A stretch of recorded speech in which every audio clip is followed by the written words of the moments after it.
Hello and welcome to Alfons Zeileis. My name is Johanna. I am the grandniece of the painter Alfons Zeileis.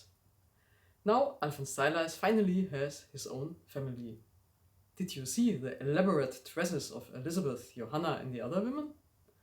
How often did women buy dresses back then and where? What did wear women 1918 and what did they wear beneath? That's what this video is about. Look at these pictures of the family. For men, the fashion is clear. Men wear suits and shirts. The women wear dresses, some of which are very elaborate. A house book from 1959 writes about this time. The grandmothers of our grandmothers even strove to bring an outfit of dresses into the marriage that would last them for years. Each individual dress, with its wealth of fabric, often took up so much space that even in the past it may not have been easy to store all these supplies properly, especially as the lingerie with its abundance of frills and flounces was also quite extensive. A book that is much older and therefore closer to the time describes that the aim of clothing care must be to keep all clothing beautiful and usable for as long as possible. Keeping clothes clean is the first condition for their care. Good clothes should never be worn while doing kitchen and housework. When the summer and winter seasons change, clothes are thoroughly cleaned and, if necessary, mended before being stored. Moth repellent was put in the pockets of the clothes. Women wore a dress or a combination of a skirt, blouse and jacket. The dresses or skirts were long but usually no longer bell-shaped. If possible, women wore aprons and darker collars to work. As women became more health conscious, they often stopped wearing corsets, even if they were still worn well into the 20th century, as this advertisement from 1919 shows. The reform movement emerged and women began to wear hanging jackets and panel skirts. So, where did people get their outerwear? For men, suits were relatively easy to buy, or you could have them made to measure or sew them yourself. For women, there were far fewer opportunities to buy clothes of the pack.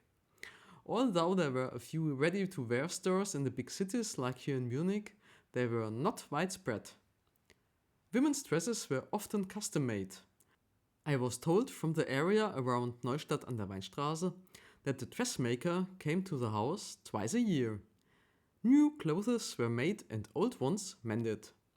The seamstress would stay at the house for a few days. You could also have clothes sewn externally. In the big cities, tailors offered their services via the newspaper. Here is an example from Munich. Even back then, it was possible to buy sewing patterns and sew them yourself. Liesel, for example, was very good at this. The sizes were quite limited. However, there were instructions for adapting the patterns to personal body measurements.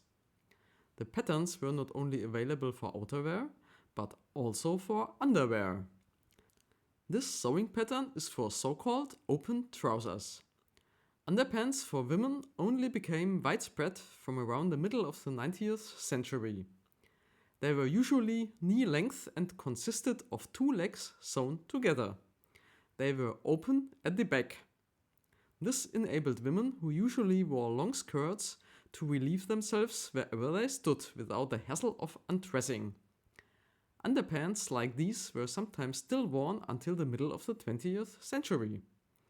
The women told me that these underpants were nice and warm, chic because of the lace on the legs, and that the women also felt that being able to relieve themselves without having to undress was a good measure of equality with the male half of the population.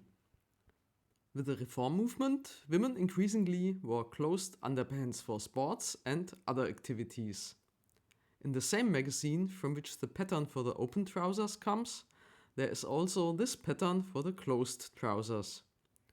I found this open trousers neatly folded in the wardrobe of Alfons Zeileis' daughter Anneliese, along with large quantities of other underwear and bed and table linen. Underwear and linen was simply valuable back then, and was kept, cared for, and repaired. Changes in fashion were much slower than today, and people wore outerwear and underwear for many years. Thank you for looking at the fashion of the early 20th century with me. We are at the end of the First World War. It was difficult to get hold of new clothes and fabrics back then. Repairing was all the more important. In the next video, we will find out how Alfons and Elisabeth Zeileis experienced the end of the First World War. I look forward to seeing you again.